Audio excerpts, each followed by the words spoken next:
శుక్లాంబరధరం విష్ణుం శశివర్ణం చతుర్భుజం ప్రసన్నవదనం ధ్యాయేత్ సర్వవిఘ్నోపశాంతయే అగజానన పద్మార్కం గజానన మహార్నిశం అనేకదంతం భక్తానాం ఏకదంతముపాస్మహే. ఓం గం గణపతయే నమః. ఓం శ్రీమాత్రే నమః. ఓం శ్రీ గురుభ్యో నమః.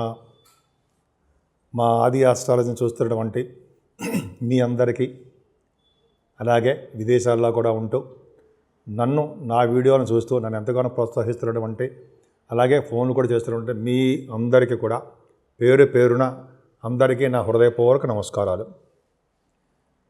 ఇప్పుడు మనం 26 జనవరి 2025 నుంచి 1 ఫిబ్రవరి 2025 వరకు వారం రోజులు 12 రాసుల వాళ్ళకి ఎలా ఉండబోతుందో తెలుసుకుందాం. దానికంటే ముందర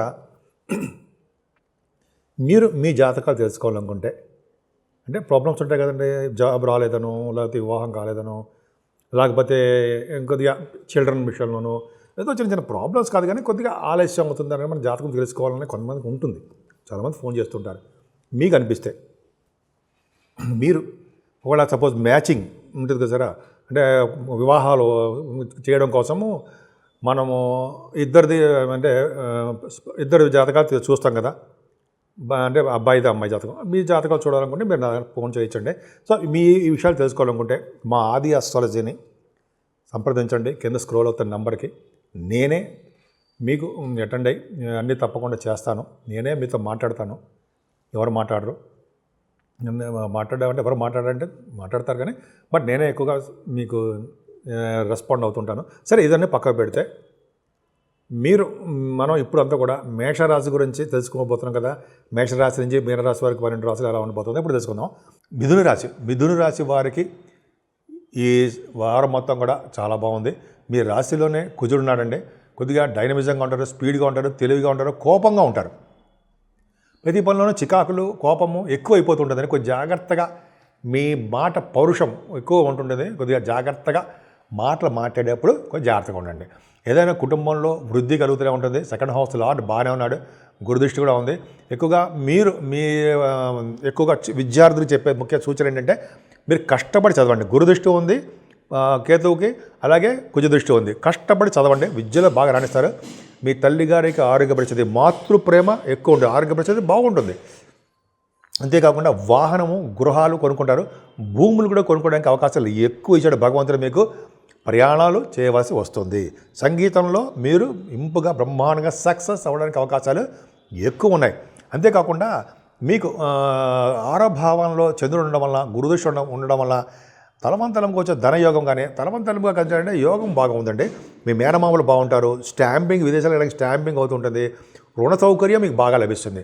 కుజదృష్టి 7వ భావానికి ఉండడం వలన చిన్న చిన్న ప్రాబ్లమ్స్ మీకు రావడానికి అవకాశం ఉంటుంది. భార్యాభర్తల విషయంలో చిన్న చిన్న ప్రాబ్లమ్స్ వస్తాయి.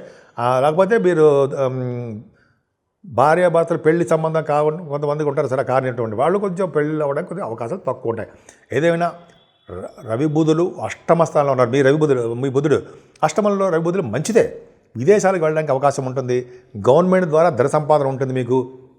అలాగే విదేశాల నుంచి మీకు ఫారిన్ కరెన్సీ రావడానికి అవకాశం ఎక్కువ ఉంటుంది. ఎక్కువ కాలం బతుకుతారు. బతుకుతారంటే ఆయుర్దాయం ఎక్కువ. తర్వాత లీగల్ మ్యాటర్స్లో సక్సెస్ అవుతారు మీరు. రవిబుధుల కాంబినేషన్ 4th అష్టమంలో కుజదృష్టి కూడా ఉంది. సో ఇన్ని విధాలుగా మీకు అష్టమ భావం చాలా బాగుందండి. భాగ్యస్థానంలో శుక్రుడితో కలిసి చేరాడు. ఫారిన్ కంట్రీస్ ఎందుకు 12వ భావాధిపతి భాగ్యస్థానంలో ఉన్న, భాగ్యాధిపతి కలిసి ఉన్న ఫారిన్ యోగం తప్పదు. మీరు విద్య రీత్యా విదేశాలు వెళ్తారండి ఈ వారంలో. మీ జాతక ప్రకారం ఆధారపడి ఉంటుంది. అంతేకాకుండా విద్య రీత్యా కాకుండా వ్యాపార రీత్యా ఫిలిం ఇండస్ట్రీ ఉంటుంది సరే, వాళ్ళ కళా రంగం, వాళ్ళ షూటింగ్లో మొత్తం ఏదో పనులు రీత్యా విదేశాలు వెళ్తారు వాళ్ళు. అలాగే మీరు ఏ బిజినెస్ చేసినా ఆ బిజినెస్లో బాగా ఉన్నతంగా రాణిస్తారు. ముఖ్యంగా సాఫ్ట్వేర్ బిజినెస్లకి, రియల్ ఎస్టేట్ రంగం బిజినెస్లకి, అలాగే ఆటోమొబైల్ ఇండస్ట్రీస్, సిమెంటు, ఫార్మా రంగాలు, శ్రీకారకత్వాలు ఉన్నవి, బట్టల పరిశ్రమలు, శుక్రుడు, బంగారం, ఇవన్నీ కూడా భాగ్యస్థానం చాలా బాగుంది. సినిమా రంగంలో ఉన్న వాళ్ళకి బాగా డెవలప్మెంట్స్ ఎక్కువ అండి. అలాగే రాజకీయ రంగంలో కూడా ఒక వెలిగి ఎదుగుదల బాగా ఉంటుంది. దశమంలో రాహుతో కలిసి శుక్రుడు, ఒక్క రాహు అయితే చిన్న చిన్న ఇబ్బందులు ఉండేవి. దశమ రాహు గంగా స్నానం చేయిస్తాడు. అలాగే శుక్రుడితో కలిసి ఉన్నాడు కాబట్టి 12th హౌస్ లార్డ్ బాగున్నాడు. మీకు మంచి యోగారకుడు, పంచమాధిపతి కూడా అయ్యాడు. ఉచ్చ స్థితిలో బ్రహ్మాండంగా ఉన్నాడు కాబట్టి శుక్ర రాహుల వలన, దశమస్థానంలో ఉండడం వలన మీ ఉద్యోగ భద్రత బాగా ఉంటుందండి. గవర్నమెంట్ ఆర్గనైజేషన్ పనిచేసే వాళ్ళకి, ముఖ్యంగా ఆడవాళ్ళకి చెప్తాను, గవర్నమెంట్ ఆర్గనైజేషన్ పనిచేసే వాళ్ళకి, లేకపోతే మీరు ఉద్యోగాలు కొత్త ఉద్యోగాలు ట్రై చేస్తున్నారు, వాళ్ళకి చాలా బాగుంటుందండి. రియల్ ఎస్టేట్ సాఫ్ట్వేర్ రంగ ఉద్యోగస్తులకి పర్ఫెక్ట్గా బాగుంటుంది. ఈ రాహు ఫ్లైట్ సంబంధించిన వాడు కాబట్టి ఫ్లైట్స్ ఎక్కించడము, అయితే ఫ్లైట్లో అమ్మవారి యొక్క దర్శనాలు, పీఠాలు, శక్తిపీఠాల దర్శనాలు ఉండడము, తర్వాత భాగ్యస్థలంలో రావునాడు కానీ గంగా స్నానాలు అదృష్టము, ఇలాగా అమ్మవారి యొక్క దర్శనాలు, శివుడి యొక్క దర్శన భాగ్యాలు, ఇవన్నీ కూడా రాహు వల్ల కలుగుతుంటాయి.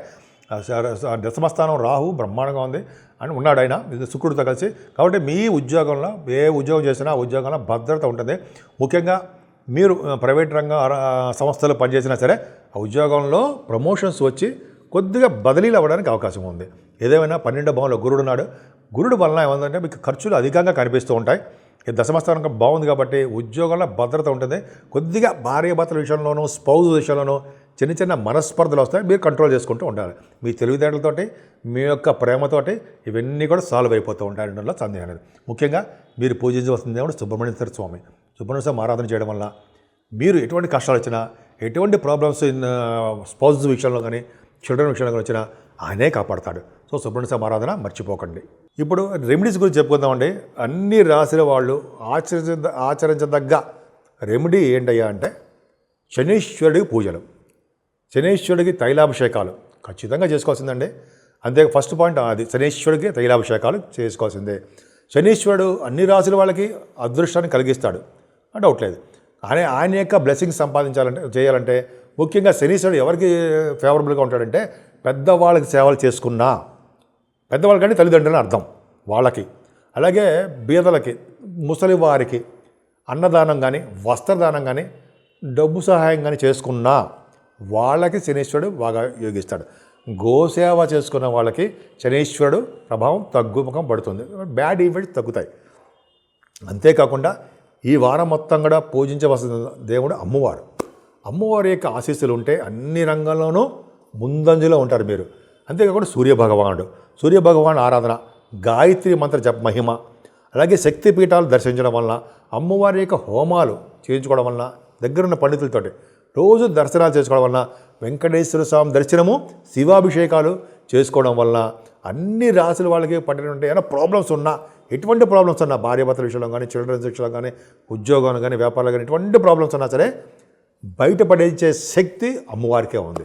సో అమ్మవారి యొక్క ఆశీస్సులు, సూర్యభగవానికి ఆరాధన, శివాభిషేకాలు చేసుకుంటూ ఉండడం వలన మొత్తం 12 రాశుల వాళ్ళకి కూడా సుఖ సంతోషాలతో ఉండడానికి, అంతేకాకుండా ఏ పని చేసినా సరే ఆ పనిలో నిమగ్నమయ్యి విజయం సాధించడానికి అవకాశాలు ఎక్కువ ఉంటాయి. సో మీ అందరికీ కూడా ఈ 12 రాశుల వాళ్ళకి అన్ని రంగాలను ముందంజలో ఉండాలని నేను మనస్ఫూర్తిగా కోరుకుంటున్నాను.